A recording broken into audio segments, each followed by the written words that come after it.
Imagine waking up tomorrow knowing, with absolute certainty, that one day you will disappear forever, not next week and not next year. Someday everything you have ever touched, loved, built, or remembered will continue without you. Every human being lives with this knowledge. No other animal seems to carry it in quite the same way. A deer runs from danger, a wolf protects its pack, an elephant may mourn its dead. But as far as science can tell, none of them spend quiet evenings wondering what it means to stop existing. Humans do, and that single ability may have changed the entire course of history. Roughly 300,000 years ago, Homo sapiens appeared in Africa. Their brains were not the largest animals had ever evolved. Whales had larger brains, elephants had larger brains, even some extinct human relatives possessed brains as large as ours. The difference was not simply size, it was what the brain could do.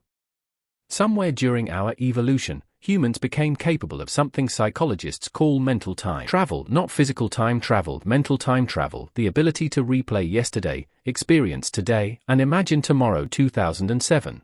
Psychologist Endel Tulving described this ability as one of the defining features of human memory. We don't simply remember the past, we place ourselves inside it. We don't simply imagine the future, we mentally live inside futures that have never happened. Close your eyes for a moment. Imagine yourself 5 years from now. Where are you standing? Who is beside you? What do you hear? Your brain instantly begins constructing an entirely fictional reality. No other known species does this with the same richness and flexibility. But this extraordinary gift came with an unexpected cost. If you can imagine tomorrow, you can imagine the day after tomorrow. If you can imagine old age, you can imagine dying. And once that thought exists, it can never completely disappear. For most of human history, death wasn't hidden. It wasn't tucked away inside hospitals.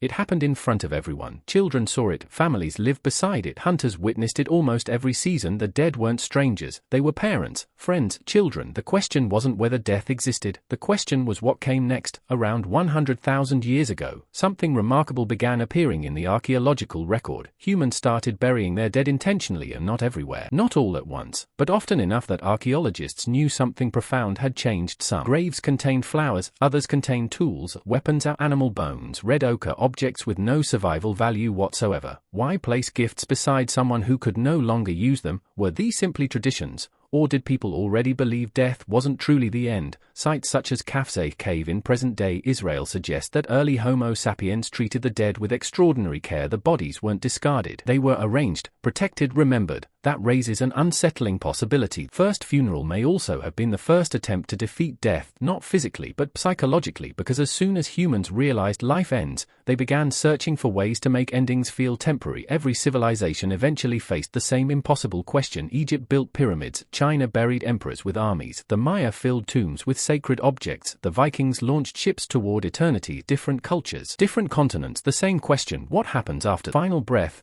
No scientist knows exactly when humans first asked that question, but almost every civilization eventually did it. Why? Because our brains are prediction machines. They hate unfinished stories. Neuroscientist Carl Friston argues that the brain constantly tries to reduce uncertainty by building predictive models of reality. Death destroys prediction, creates the one event your brain cannot simulate from experience. You have memories of sleeping, you have memories of pain, you have memories of fear.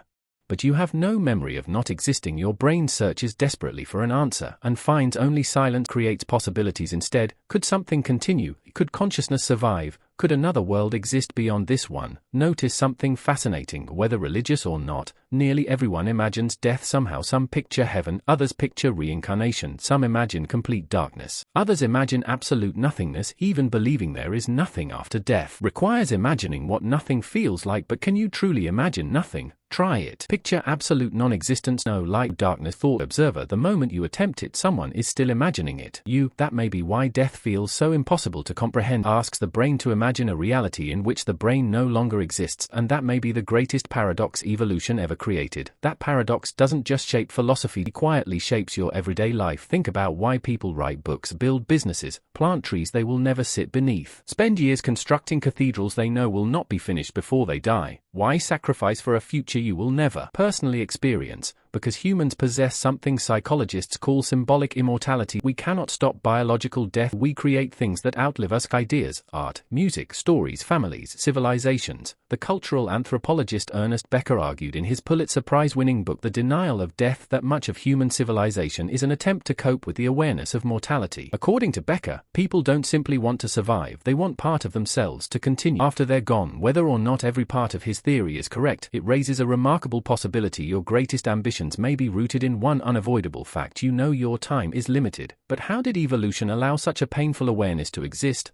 Wouldn't ignorance have been easier? Perhaps, but not more useful. Imagine a hunter living 200,000 years ago. If he could imagine dying during tomorrow's hunt, he could also imagine preventing it. He could sharpen his spear, choose a safer route, wait for stronger companions, avoid unnecessary risks. The same brain that imagined death also imagined survival. The ability to mentally simulate dangerous futures became one of humanity's greatest evolutionary advantages. Psychologists call this prospective. It allows us to experience possible futures before they happen. Every time you rehearse a conversation, picture tomorrow's meeting, or wonder what might happen if you make a different decision, you are using the same mental machinery that allows you to imagine your own death. The gift and the burden are inseparable, but evolution rarely creates abilities without side effects. The same imagination that lets us invent vaccines also invents anxiety. The same brain that predicts tomorrow's opportunities also predicts tomorrow disasters. Researchers studying anxiety disorders have found that excessive future simulation is strongly linked to chronic worry. Your brain is trying to protect you. It simply doesn't know when to stop. Have you ever lain awake replaying something that hasn't even happened yet? A difficult conversation, medical test, an interview, a loved one's safety. Your body reacts as though the imagined event is already real. Your heart beats faster, stress hormones rise, muscles tighten. The future hasn't arrived yet, your nervous system already believes it has. This is the price of prediction, and nowhere is that prediction more powerful than with death itself. Unlike hunger,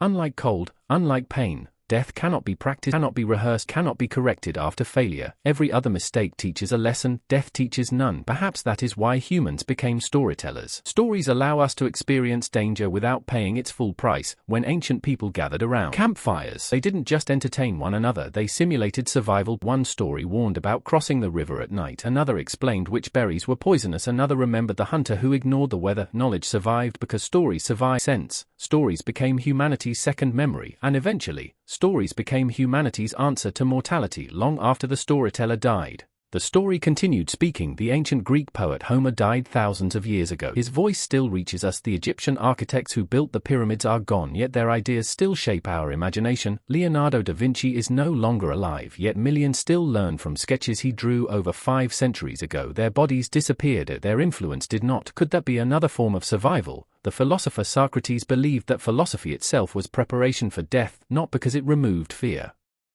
but because it taught people to examine what truly matters before time runs out. Thousands of years later, neuroscience has reached a surprisingly similar conclusion. Studies show that reminders of mortality often change human behavior. People become more protective of their beliefs, more generous toward loved ones, more focused on purpose, sometimes more fearful, sometimes more compassionate. Death doesn't merely end lives. The awareness of death shapes how those lives are lived, and perhaps it always has around the world. Archaeologists continue uncovering graves that are tens of thousands of years old. Child buried with carefully placed shells. An elder surrounded by tools. Hunter laid to rest with red ochre covering the body. These discoveries are more than evidence of burial. They are evidence of imagination. Someone stood beside those graves and understood something extraordinary. The person lying there would never stand again, yet they still mattered. That realization changed everything. It transformed death from a biological event into a cultural one.